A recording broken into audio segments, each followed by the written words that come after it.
podcast listener named Nathan writes in to ask this. Pastor John, is online dating a good way to meet your future spouse if you don't meet anyone through your church family?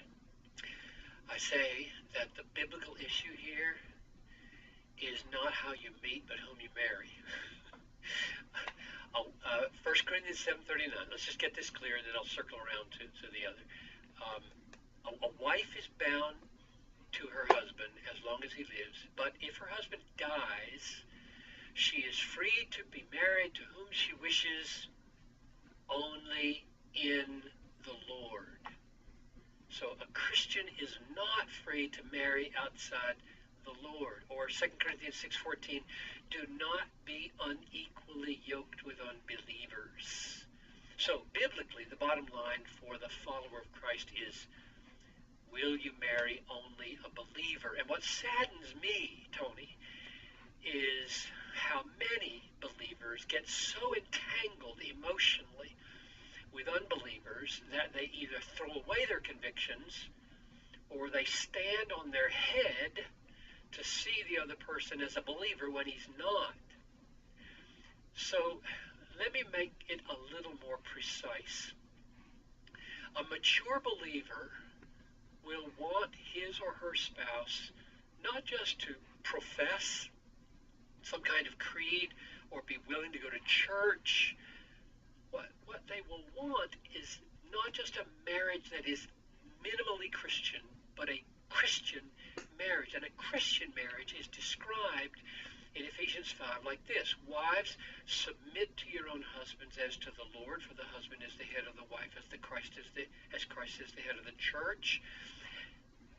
And husbands, love your wives as Christ loved the church and gave himself for her. Now what this means is a Christian woman won't just look for a man who has a cross tattooed on his shoulder, but a man who is ready to die daily in the sacrificial calling of leading a home.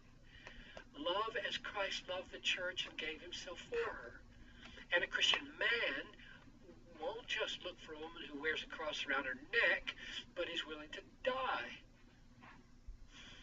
as she submits to his leadership in reliance upon Christ. Both husband and wife are engaged in constant self-denial as they live out the beauty of the Christian marriage. Jesus said no one can be his disciple unless they take up their cross and follow him.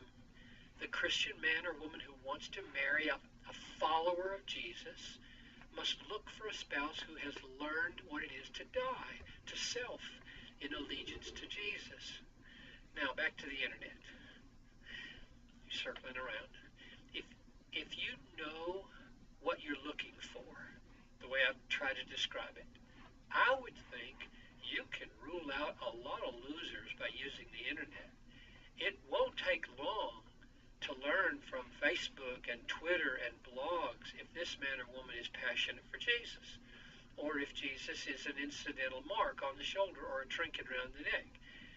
Then, if contact happens, there are great questions to ask. And I wrote 50 of them down. I don't know, Tony, you might want to link to this document. I think it's at the Desiring God website, 50 questions that couples should ask. And they could be asked, on the internet before you even meet, the kind of things that will really reveal what people are committed to. So, answer, I'm fine with meeting someone online and learning as much as possible about them. I've met numerous couples recently who said they met online and they're happily married. They're both mature Christians. I got zero problem with that. The great question is, are you mature enough to discern a worthy spouse? Put your energies into becoming that kind of person.